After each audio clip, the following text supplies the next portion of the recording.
Hello बच्चों, मेरा नाम है मोहित और आपका स्वागत है हमारे यूट्यूब चैनल हिस्ट्री चैंपियन में। तो जैसा कि आप जानते हो, आज आपका जो पेपर हुआ है बीए बीएससी बीकॉम का फर्स्ट सेमेस्टर का जो पेपर हुआ है इन्वायरमेंटल स्टडीज़ का, उससे संबंधित आपके सामने जितने महत्वपूर्ण प्रश्न हैं सारे के सारे मैं आपको करवाने वाला हूँ। पूरी आंसर की होने वाली है। एक चीज़ देख सकते हो आपके सामने, ये पेपर 50 नंबर का आपको देखने को मिला था और आपके सामने 2 घंटे इसका टोटल टाइम हुआ है ना। 2 घंटे यहाँ पर लिखा गया, लेकिन पेपर ये 1 घंटे का ही था। यूनिवर्सिटी वाले सही से कुछ टाइप नहीं करते हैं आपके सामने, है ना। तो चलिए शुरू करते हैं, आपके सामने आंसर की बनाते हैं। इससे पहले अगर आप बाद में इस वीडियो को देख रहे हो तो डिस्क्रिप्शन में टेलीग्राम चैनल का लिंक दे रहा हूँ, वहाँ से जाकर टेलीग्राम चैनल जरूर से ज्वाइन कर लेना। वहाँ पर फ्री में आपको PDF देखने को मिल जाएगी इस टॉपिक से संबंधित। साथ के साथ कोने में आपके सामने फ्लिपकार्ट व मित्रा का आपके सामने लिंक दे रखा है, वहाँ से जाकर अगर कोई भी प्रोडक्ट खरीदोगे तो सबसे ज़्यादा डिस्काउंट भी आपको देखने को मिलेगा।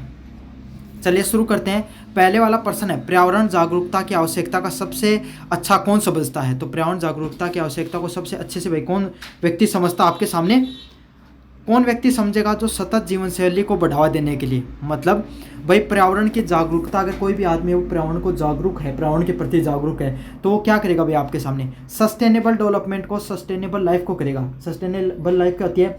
पेड़ों को नहीं काटेगा, पानी को बचाएगा आपके सामने। साथ के साथ क्या करेगा? और साथ के साथ आपके सामने क्या करेगा? खनिज वगैरह को कम से कम यूज करेगा। बाहर जाएगा तो अपनी पर्सनल बाइक के बजाय प्राइवेट जो आपके सामने जो साधन होते हैं उनको लेकर जाएगा, पब्लिक ट्रांसपोर्ट को यूज करेगा, खुद के साधनों को यूज नहीं करेगा। तो फर्स्ट नंबर प्रश्न है, इसका सही आंसर क्या होगा? ऑप्शन नंबर सी है वो सही आंसर होगा। अगले वाले प्रश्न की बात करें, पर्यावरणीय नैतिकता किस चीज़ से संबंधित है। तो पर्यावरण से संबंधित नैतिकता किस चीज़ से संबंधित होती है? मनुष्य और पर्यावरण के बीच में नैतिक संबंध। नैतिक संबंध कैसे होते हैं भाई? मनुष्य अपना जीवन है वो पर्यावरण पे उसका पूर्ण रूप से निर्भर करता है। जैसे पानी पीते हो तो वो भी पर्यावरण से संबंधित है, शुद्ध हवा लेते हो वो भी पर्यावरण से संबंधित है, लेकिन इनके बीच में जो संबंध है वो किस प्रकार के होने चाहिए भाई? आपके सामने मनुष्य पर्यावरण को इतना उसका उपभोग करे, क्योंकि वो मनुष्य के लिए यूज़ के लिए बनी है भाई चीज़ें, लेकिन वो पर्यावरण को नष्ट ना करे, पेड़ पौधों को बचा कर रखे, जो जीव जंतु हैं उनको भी बचा कर रखे। तो यही आपके सामने पर्यावरण, मनुष्य और पर्यावरण के बीच में नैतिक संबंधों का होना जरूरी है। 2 नंबर प्रश्न का सही आंसर ऑप्शन नंबर ए है। 3 नंबर प्रश्न की बात करें, पर्यावरण प्रदूषण की निगरानी के लिए किस तकनीक का यूज किया जाता है। तो पर्यावरण प्रदूषण की निगरानी के लिए किस तकनीक का यूज किया जाता है भाई? सूचना प्रौद्योगिकी का, IIT का यूज किया जाता है। सुबह वाली लाइक राय छोटी की थी 15 मिनट की, लेकिन उसमें भी मैंने ये ऊपर वाला 2 नंबर प्रश्न और 3 नंबर प्रश्न मैंने आपको करवाया था भाई आपके सामने। सूचना प्रौद्योगिकी का पर्यावरण प्रदूषण की तकनीक के लिए, निगरानी के लिए तकनीक का यूज किया जाता है भाई। आजकल आपने एक वर्ड सुना होगा AQI, है ना। तो ये किस चीज़ से मेजर किया जाता है भाई? टेक्नोलॉजी के माध्यम से तो मेजर किया जाता है। तो 2 नंबर प्रश्न का आपके सामने आंसर नंबर 1 होने वाला है। मानव पर्यावरण का पहला अंतर्राष्ट्रीय सम्मेलन कहाँ पर हुआ था आपके सामने? तो कहाँ पर देखने को मिला था? स्टॉकहोम में देखने को मिला था।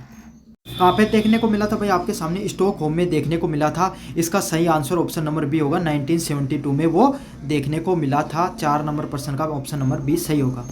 मानव अधिकारों की सार्वभौम घोषणा UDR किस संगठन के द्वारा अपनाई गई है? तो किस संगठन के द्वारा अपनाई गई है? आपके सामने UN के द्वारा अपनाई गई है। आपके सामने संयुक्त राष्ट्र संघ है, उसके द्वारा मानव अधिकार, हर व्यक्ति का भाई कोई ना कोई अधिकार होते हैं, उसकी घोषणा के लिए आपके सामने UDHR UN संयुक्त राष्ट्र संघ के द्वारा अपनाई गई है।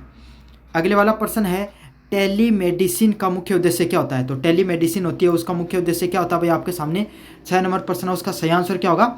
डिजिटल संचार के माध्यम से स्वास्थ्य सेवाओं को प्रदान करना। मतलब टेलीमेडिसिन क्या, देखो जहाँ पर टेली शब्द आया तो इसका मतलब आप कहीं ना कहीं ये समझ में आ गया होगा कि ये शब्द किससे संबंधित था? सूचना प्रौद्योगिकी से संबंधित, इंटरनेट से संबंधित, तकनीक से संबंधित था। तो यही है, डिजिटल संचार के माध्यम से आप क्या कर रहे हो? कोई भी व्यक्ति को स्वास्थ्य सुविधाएं प्रदान की जाती हैं।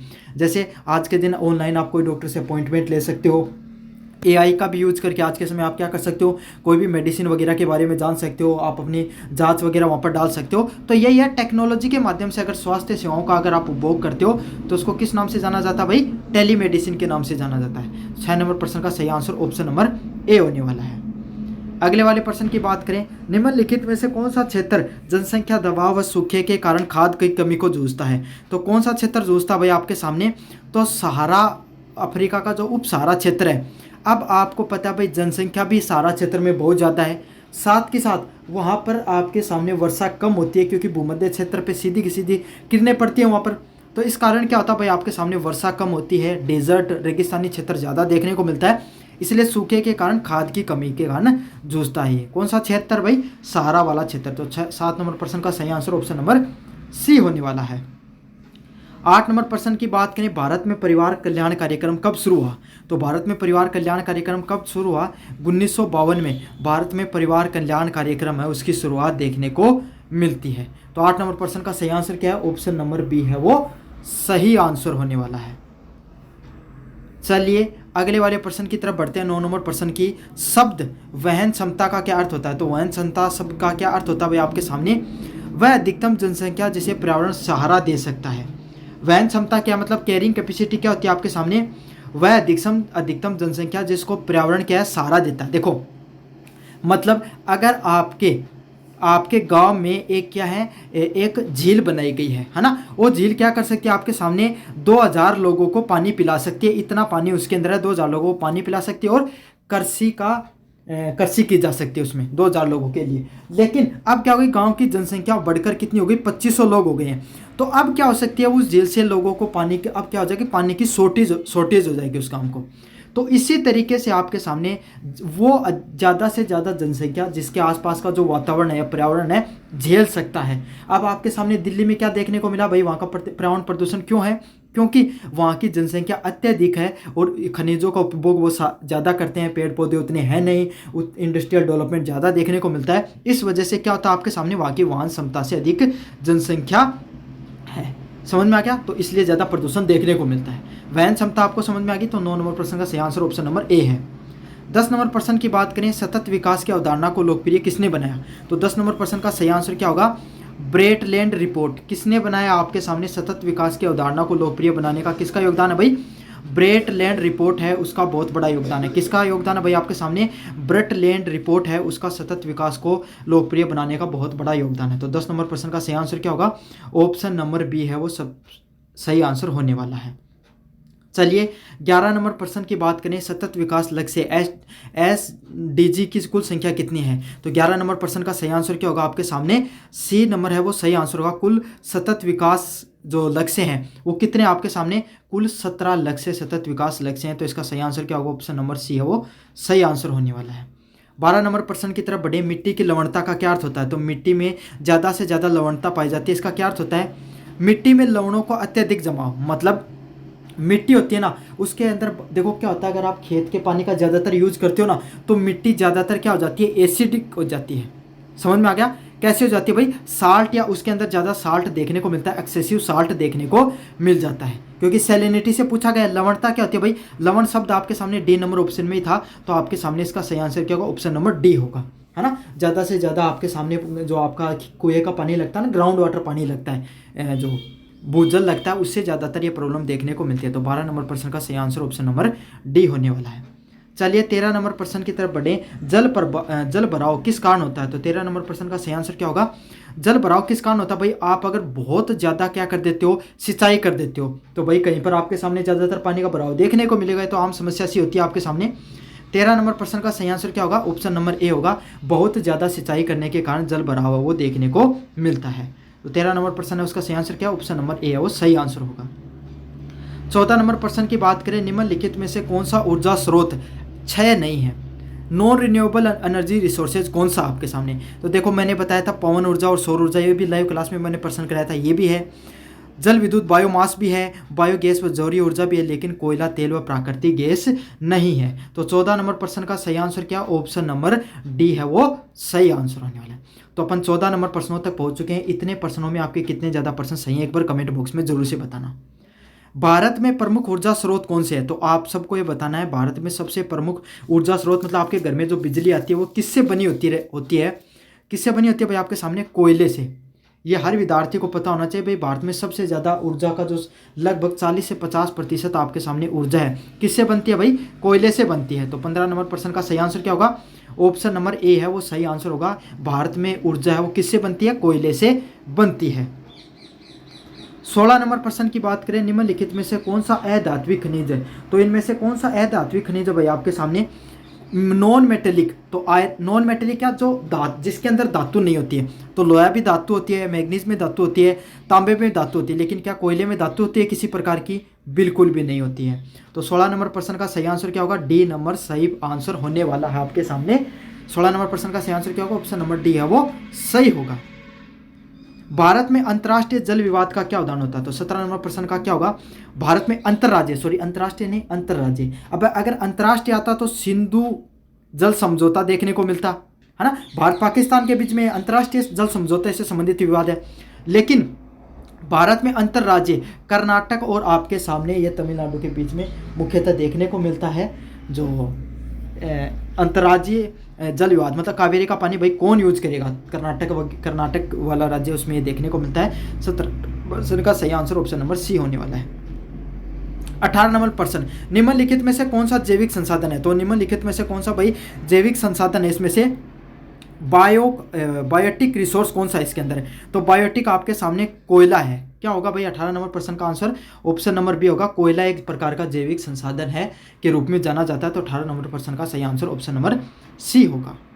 चलिए बढ़ते हैं 19 नंबर प्रश्न की तरफ। विश्व के जैव विविध हॉटस्पॉटों की संख्या कितनी है? तो पूरी दुनिया में कितने जीव हॉटस्पॉट आपके सामने? कुल 36 आपके सामने बायोडाइवर्सिटी हॉटस्पॉट हैं।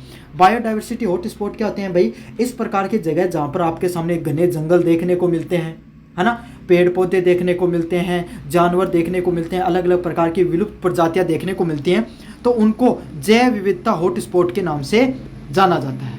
तो 19 नंबर प्रश्न का सही आंसर क्या होगा? ऑप्शन नंबर सी है वो सही आंसर होगा। चलिए 20 नंबर प्रश्न की तरफ बढ़े। मरुस्थलीय अधिकतर कहाँ होते हैं? तो मरुस्थलीय आपके सामने अधिकतर कहाँ पर देखने को मिलते हैं भाई? 20 नंबर प्रश्न का सही आंसर क्या होगा? ऑप्शन नंबर ए शुष्क व अर्धशुष्क क्षेत्र। तो देखो बच्चों, आपको जैसा कि नाम से पता चल रहा होगा, मरुस्थल में क्या होता है? शुष्क चीजें होती हैं, शुष्क वातावरण पाया जाता है। तो इस प्रकार का क्षेत्र मरुशुष्क, और जहाँ पर अर्धशुष्क क्षेत्र पाया जाता है उसको मरुस्थलीय क्षेत्र के नाम से जाना जाता है। 20 नंबर प्रश्न का सही आंसर क्या होगा? ऑप्शन नंबर ए है वो सही आंसर होने वाला है। चलिए भाई 21 नंबर प्रश्न की बात करें। कृषि क्षेत्रों में भूमि क्षरण का प्रमुख कारण क्या होता है? तो जहाँ पर कृषि के क्षेत्र पाए जाते हैं वहाँ पर भूमि के कटाव का मुख्य कारण क्या होता है आपके सामने? लैंड डिग्रेडेशन का आपके सामने मुख्य कारण क्या होता है? 21 नंबर प्रश्न का सही आंसर क्या होगा? उर्वरकों का अत्यधिक प्रयोग। मतलब आप क्या करते हो, जमीन पर जो उर्वरक होते हैं आपके सामने, जो फर्टिलाइजर होते हैं, उसका आप बहुत ज़्यादा मात्रा में अगर आप प्रयोग कर लोगे ना उर्वरकों का, तो इससे क्या होगी? आपकी जो जमीन है ना, जमीन उसमें उपजाऊपन है वो धीरे धीरे खत्म होता चला जाएगा। क्या हो जाएगा? आपकी जमीन का उपजाऊपन धीरे धीरे खत्म होता चला जाएगा।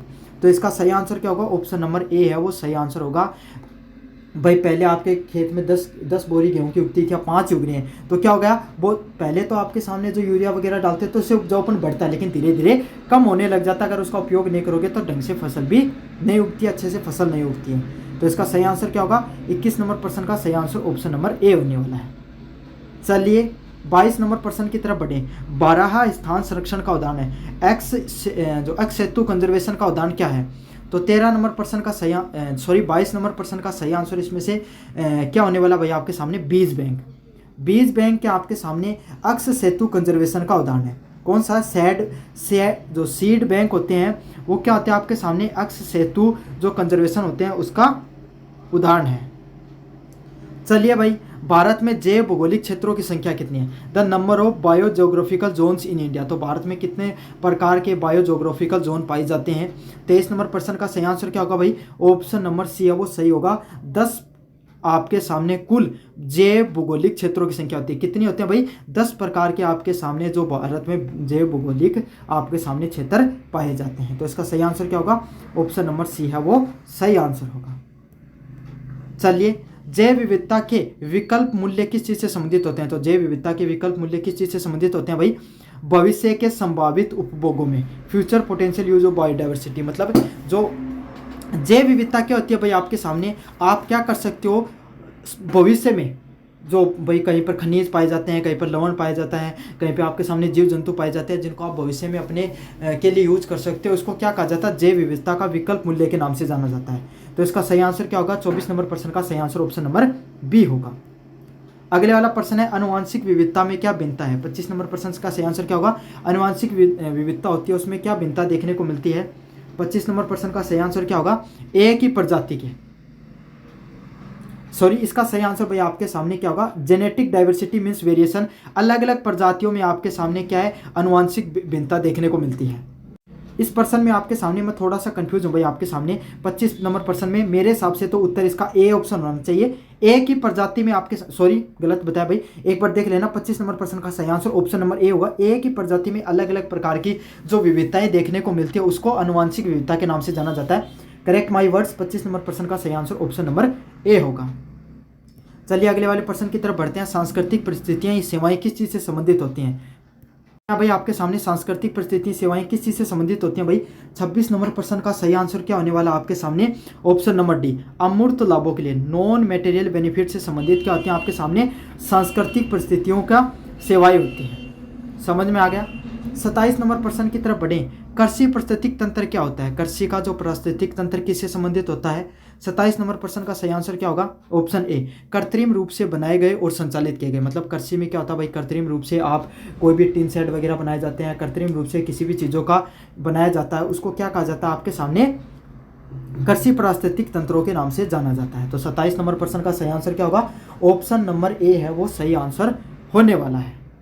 चलिए 28 नंबर प्रश्न की तरफ बढ़ते हैं। जल प्रदूषण निवारण और नियंत्रण अधिनियम कब पारित हुआ? तो जल प्रदूषण व निवारक में नियंत्रण अधिनियम कब पारित होता है आपके सामने? 28 नंबर प्रश्न का सही आंसर क्या होने वाला आपका, ऑप्शन नंबर बी, 1974 में आपके सामने जल प्रदूषण निवारक और नियंत्रण अधिनियम लागू होता है। कब लागू होता है भाई? 1974 में आपके सामने जल प्रदूषण निवारक व नियंत्रण अधिनियम लागू होता है। तो 28 नंबर प्रश्न का सही आंसर क्या होने वाला है, ऑप्शन नंबर बी होने वाला है। चलिए 29 नंबर प्रश्न की तरफ बढ़े। प्रमुख ग्रीन हाउस गैसेज कौन सी है? तो इनमें से प्रमुख ग्रीन हाउस गैसेज कौन सी है भाई आपके सामने? CO2, CH4, N2O और CFC क्लोरोफ्लोरोकार्बन है, ये आपके सामने प्रमुख ग्रीन हाउस गैसेज है। मतलब कार्बन डाइऑक्साइड, आपके सामने मीथेन, जो N2O और CFC क्लोरोफ्लोरोकार्बन है वो प्रमुख ग्रीन हाउस गैसेज। अब ग्रीन हाउस गैसेज क्या होती है भाई? पृथ्वी होती है ना, इसमें क्या है, इस भाई पृथ्वी जो अब चंद्रमा है, चंद्रमा का दिन का तापमान 100 हो सकता है, रात दिन का तापमान प्लस डिग्री 100 डिग्री हो सकता है, लेकिन रात का -100 डिग्री चला जाता है। ऐसा क्यों होता है? क्योंकि वहाँ पर प्रमुख गैसें नहीं पाई जाती हैं। ग्रीन हाउस गैसें क्या करती हैं आपके सामने, सूर्य की जो विकिरणें आती हैं वो सीधी पृथ्वी से टकराकर आपके सामने क्या कर जाती हैं भाई, आपके सामने सीधी की सीधी चली जाती हैं। लेकिन ये जो ग्रीन हाउस गैसें होती हैं ना, इनको अपने अंदर ट्रैप करती हैं ताकि जो पृथ्वी का तापमान है वो संतुलित हो सके। लेकिन ये गैसें ज़्यादा हो जाती हैं तो हमारे पृथ्वी का तापमान बढ़ भी जाता है। तो ये कौन सी है? CO2, CH4, N2O और CFC इसका प्रमुख उदाहरण है। अगले वाला, तापीय प्रदूषण का प्रमुख उदाहरण क्या है? तो 30 नंबर प्रश्न का सही आंसर क्या होगा, उद्योगों से निकलने वाला गर्म पानी है। भाई अलग अलग प्रकार के जो उद्योग होते हैं उनसे अलग अलग प्रकार का जो गर्म पानी या गंदा पानी निकलता है उसको तापीय प्रदूषण के नाम से जाना जाता है। तो 30 नंबर प्रश्न का सही आंसर क्या होगा, ऑप्शन नंबर डी होगा, उद्योगों से निकलने वाला गर्म पानी तापीय प्रदूषण के नाम से जाना जाता है। इसका सही आंसर ऑप्शन नंबर डी होने वाला है। चलिए 31 नंबर प्रश्न की तरफ बढ़ते हैं। आर्द्र भूमियाँ किस तरीके से काम करती है? तो आर्द्र भूमियाँ किस तरीके से काम करती हैं? प्राकृतिक जल शोधक और बाढ़ नियंत्रक के रूप में। किस रूप में काम करती हैं भाई? प्राकृतिक जल को शोधन करने वाली और बाढ़ होती है उसको नियंत्रित करने वाली जो जमीन होती है उसको क्या कहा जाता है? आर्द्र भूमि के नियम में जाना जाता है। किस रूप में जाना जाता है? आर्द्र भूमियों के नियंत्रण के रूप में जाना जाता है। 26 नंबर प्रश्न की बात करें, सांस्कृतिक पारिस्थितिक सेवाएं किस चीज़ से संबंधित होती हैं? तो सांस्कृतिक पारिस्थितिक तंत्र किस चीज़ से संबंधित होता है भाई आपके सामने? 26 नंबर प्रश्न का जो सही आंसर होने वाला वो क्या होने वाला है? अमूर्त लाभों के लिए, इन मटेरियल नॉन मटेरियल बेनिफिट के लिए आपके सामने अमूर्त लाभों के लिए क्या किया जाता है? सांस्कृतिक पारिस्थितिक सेवाओं का संबंधित होते हैं। तो 28 नंबर प्रश्न का सही आंसर क्या होगा? ऑप्शन नंबर डी होगा। चलिए 27 नंबर प्रश्न की तरफ आगे बढ़ें। कृषि पारिस्थितिक तंत्र किस चीज़ से संबंधित होता है? तो कृषि का जो पारिस्थितिक तंत्र होता है वो किस चीज़ से संबंधित होता है भाई? 27 नंबर प्रश्न का सही आंसर क्या होगा? कृत्रिम रूप से बनाए गए और संचालित किए गए आपके सामने जो कृषि पारिस्थितिक, मतलब क्या होता है आपने देखो ना, ग्रीन हाउस बनाए जाते हैं जिसमें क्या किया जाता है भाई? कृत्रिम रूप से फसल का उसके वातावरण को प्रदान किया जाता है। तो 27 नंबर प्रश्न का सही आंसर क्या? ऑप्शन नंबर ए है वो सही आंसर होने वाला है। चलिए भाई अगले वाले प्रश्न की तरफ बढ़ते हैं। 28 नंबर प्रश्न की तरफ। जल प्रदूषण निवारण अधिनियम कब पारित किया गया? तो 28 नंबर प्रश्न है, इसका सही आंसर क्या होगा भाई आपके सामने? 28 नंबर प्रश्न का जो सही आंसर होने वाला ऑप्शन नंबर बी होने वाला, 1974 में पारित किया गया। प्रमुख ग्रीन हाउस गैसें कौन सी है? CO2, CH4, N2, CFC आपके सामने ये तो सारे प्रश्न करवा दिए थे भाई आपके सामने। 33 नंबर प्रश्न की तरफ बढ़ते हैं। प्राकृतिक पिरामिड का आधार हमेशा कैसे दर्शाता है? प्राकृतिक जो पिरामिड होता है उसका आधार कैसे होता है? तो 33 नंबर प्रश्न का सही आंसर क्या होगा? उत्पादन आधार है। बेस वो किसको दिखाता है? प्रोड्यूसर को। प्रोड्यूसर क्या होता है आपके सामने? जो खाद होते हैं ना, खाद्य पदार्थ होते हैं, जैसे जो कृषि होती है, जो पेड़ पौधे होते हैं, वो इसमें आते हैं। तो इसका सही आंसर ऑप्शन नंबर बी होगा। 34 नंबर प्रश्न की तरफ बढ़े। आपके सामने अम्ल वर्षा मुख्यतः कौन सी आपके सामने गैसेज की देन होती है? तो अम्ल वर्षा किस वजह से होती है भाई? आपके सामने SO2 और NO2 की वजह से देखने को मिलती है।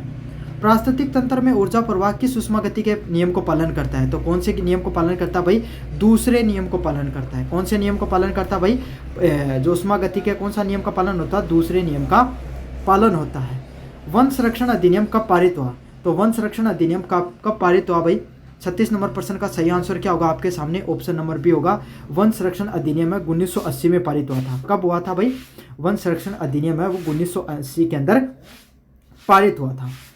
अगले वाला प्रश्न है, उर्वरकों के अत्यधिक उपयोग से क्या होता है? भाई अगर आप खनिज जो फर्टिलाइजर का ज़्यादा से ज़्यादा उपयोग करोगे तो इससे क्या होगा? भूमि का क्षरण होता है और जल प्रदूषण देखने को मिलता है। दोनों चीज़ें होती है भाई आपके सामने, भूमि का क्षरण होता है और जल प्रदूषण देखने को मिलता है। दोनों की दोनों चीज़ें होती हैं। तो इसका सही आंसर क्या होगा? Both A and B. चलिए अगले वाले प्रश्न की तरफ बढ़ते हैं। आपस में जुड़ी खाद्य श्रृंखला के जाल को क्या कहा जाता है? तो आपस में अलग अलग प्रकार की जो खाद्य श्रृंखलाएं उससे जुड़ी रहती हैं उसको किस नाम से जाना जाता है भाई?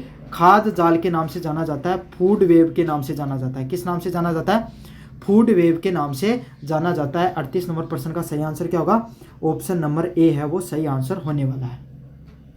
39 नंबर प्रश्न की तरफ बढ़े। प्राकृतिक तंत्र में ऊर्जा प्रवाह किस तरीके से होता है आपके सामने? तो प्राकृतिक तंत्र में आपके सामने ऊर्जा प्रवाह वो अनियमित देखने को मिलता है आपके सामने। 39 नंबर प्रश्न का सही आंसर ऑप्शन नंबर बी देखने को मिलेगा। 40 नंबर प्रश्न की तरफ बढ़े।